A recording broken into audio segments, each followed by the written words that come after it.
Movie की starting में हमें दिखाया जाता है कि 1993 में एक बहुत बड़ा अटैक हुआ था जिससे काफी लोगों की जान चली गई थी। ये अटैक किया था बिलाल और टाइगर ने। इस केस को इंस्पेक्टर काबिल ने 2 दिनों में सॉल्व कर दिया था, लेकिन वो बिलाल और टाइगर को नहीं पकड़ पाए क्योंकि वो दोनों अटैक से 2 दिन पहले ही भाग गए थे।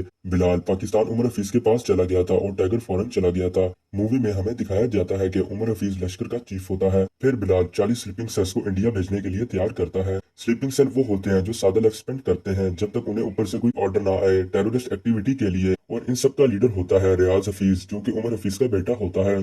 और ये सारे इंडिया चले जाते हैं और फिर 13 साल पहले बिलाल ने जो 600 केजी आरडीएक्स इंडिया में कहीं छुपाया होता है, लेकिन बिलाल के अलावा किसी को भी नहीं पता कि वो आरडीएक्स कहाँ है। प्रेसिडेंट ए कबीर को 2 सस्पेक्ट मिलते हैं जिनके थ्रू उन्हें रियाज के बारे में पता चलता है। और यहाँ पर रियाज का नाम रजवीर राठौड़ होता है जो कि राजस्थान में एक रेस्टोरेंट को चला रहा होता है। फिर उन्हें ऑर्डर मिलता है कि रियाज को अरेस्ट करना है और वो सूर्या के अंडर एक टीम को भेजता है। और रियाज को उनपे शक हो जाता है और वो अपने आदमियों को बोलता है और रियाज वहां से भागने लगता है, लेकिन काफी फाइट के बाद वो उसे पकड़ लेते हैं और उसे सेफ हाउस ले आते हैं और उससे पूछने लगते हैं। और जब उमर हफीज को इस बात का पता चलता है तो वो डिसाइड करता है कि वो बिलाल को इंडिया भेजेंगे और वो अटैक करेंगे। और इस बात का मुख्तियार को पता चलता है जो कि एक विवेक के नाम से रह रहा होता है, जो कि एक स्लीपिंग सेल होता है। नेक्स्ट सीन में हम देखते हैं कि सूर्यवंशी जो अपने बेटे की बर्थडे सेलिब्रेट कर रहे होते हैं और उसकी वाइफ उसके बेटे को लेकर ऑस्ट्रेलिया जा रही है क्योंकि 1 साल पहले सूर्यवंशी एक क्रिमिनल को पकड़ने के लिए जा रहा था जिसकी वजह से आर्यन को गोली लग जाती है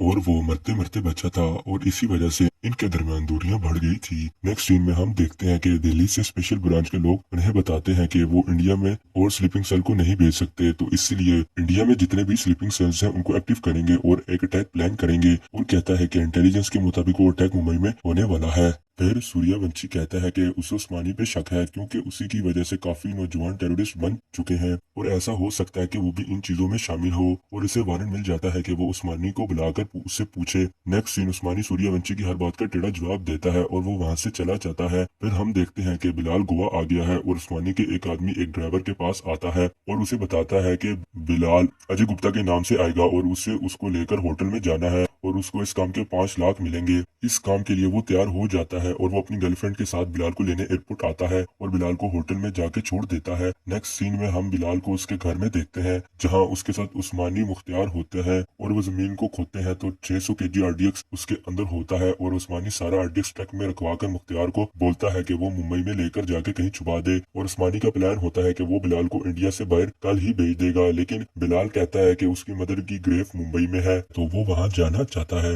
लेकिन उस्मानी राजी नहीं होता। लेकिन वो दोनों बहुत अच्छे दोस्त होते हैं जिसकी वजह से उसे मानना पड़ता है। नेक्स्ट सीन में हम देखते हैं कि बिलाल मुंबई आ जाता है और जहां वो अपनी मदर की ग्रेव पर आता है वहां पर एक ऑफिसर उसे पहचान लेता है और वो जल्दी से ये इन्फॉर्मेशन सूर्यवंशी को दे देते हैं और वो उसका पीछे करने लगता है। फिर उनकी पूरी टीम उस होटल में पहुंच जाते हैं जिस होटल में बिलाल रुका होता है और वो उसका पीछा करते करते उसके रूम तक पहुंच जाते हैं और वो रूम के अंदर खुद को गन पॉइंट करके बैठा होता है। सूर्यवंशी उसको समझाने की कोशिश करता है। फिर बिलाल कहता है कि उसकी पूरी फैमिली को यहाँ पर मार दिया गया था और उनकी कोई गलती भी नहीं थी और ये कहते कहते बिलाल खुद को शूट कर लेता है। नेक्स्ट सीन में उन्हें उस घर का पता चल जाता है जहाँ से आरडीएक्स निकला था। यहाँ पर एक आदमी होता है जिसने बिलाल को देखा था। फिर वो अंदर आते हैं तो उन्हें आरडीएक्स के ट्रेसेस मिलते हैं और वो फोरेंसिक टीम को बुलाते हैं और वो कहते हैं कि यहाँ कम से कम 600 केजी आरडीएक्स होगा और सूर्यवंशी समझ जाता है कि वो कोई अटैक प्लान कर रहे हैं। फिर रियाज जिस जेल में होता है तो उसके आदमी आकर आरडीएक्स लगाकर ब्लास्ट कर देते हैं और उसे वहां से लेकर भाग जाते हैं। दूसरी तरफ रियाज का छोटा भाई भी इंडिया आ जाता है और वो लोग अपनी प्लानिंग शुरू कर देते हैं और उनका प्लान होता है कि वो आरडीएक्स लगाएंगे मुंबई के 6 अलग प्लेसेस पर और वो ये सारी प्लानिंग मुख्तियार के गैरेज में कर रहे थे। दूसरी तरफ सूर्यवंशी को उस ड्राइवर का पता चल जाता है जिसने बिलाल को होटल तक छोड़ा था और उसे पता चलता है कि वो इस वक्त बैंकॉक में है। फिर सूर्यवंशी बैंकॉक चला जाता है और वो उसकी गर्लफ्रेंड को पकड़ लेते हैं और उसकी गर्लफ्रेंड डर के सब कुछ बता देती है और इसके बाद वो उस ड्राइवर को चेस करने लगता है, कभी बाइक से और कभी हेलीकॉप्टर से। आखिरकार वो उसे पकड़ लेता है और ड्राइवर सब कुछ बता देता है कि उसे बैंकॉक जाने का उस्मानी ने बोला था और साथ में उसे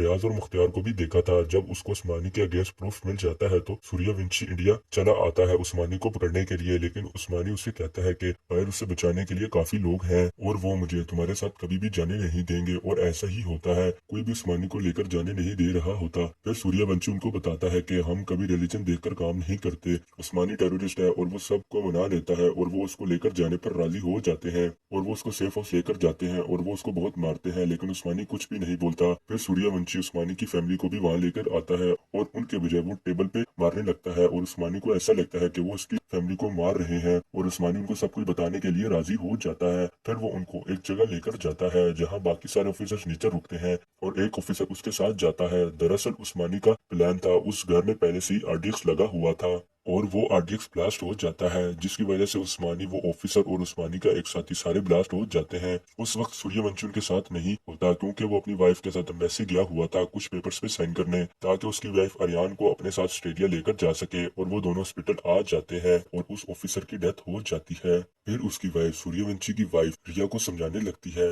नेक्स्ट सीन में जहाँ रियाज की प्लानिंग चल रही होती है वहाँ मुख्तियार की वाइफ आ जाती है और सब कुछ सुन लेती है, तो रियाज मुख्तियार के सामने उसकी वाइफ को मार देता है। फिर उस्मानी के बच्चे सूर्यवंशी के पास आते हैं और वो उनकी हेल्प करने आए थे क्योंकि उन्हें रियलाइज हो जाता है कि उनके फादर गलत थे और वो उनको मुख्तियार के गैरेज के बारे में बताते हैं। लेकिन अब सूर्यवंशी के पास इतना टाइम नहीं था कि वो खुद जाके मुख्तियार को पकड़े और इस काम के लिए वो सिम्बा को वहां भेजता है। सिम्बा मुख्तियार को तो पकड़ लेता है, लेकिन रियाज और उसका भाई और बाकी सारी गाड़ियां वहां से निकल जाती हैं। फिर सिम्बा सूर्यवंशी को कॉल करके बताता है कि यहाँ से 6 कार्स निकल गई हैं और उन सभी कार्स के अंदर आरडीएक्स रखा हुआ है और वो मुंबई की 6 अलग जगहों में है। और सिम्बा उनको उन कार्स की लोकेशन के बारे में बताता है। फिर पूरी पुलिस फोर्स उन कार्स को ढूंढने लगते हैं और उनको उनमें से 5 कार्स मिल जाती हैं जिन्हें वो उठाकर पानी में फेंक देते हैं और एक कार को सूर्यवंशी ले जाकर खाली बिल्डिंग में ब्लास्ट कर देता है। इतनी देर में सिम्बा मुख्तियार को लेकर हेड ऑफिस आ जाता है और वो बात कर ही रहे होते हैं कि इतनी देर में एक ब्लास्ट होता है और ब्लास्ट के पीछे से आते हैं रियाज और उसका छोटा भाई और रिया को अपने साथ लेकर आ रहे होते हैं क्योंकि उसके ऊपर बॉम्ब लगा होता है,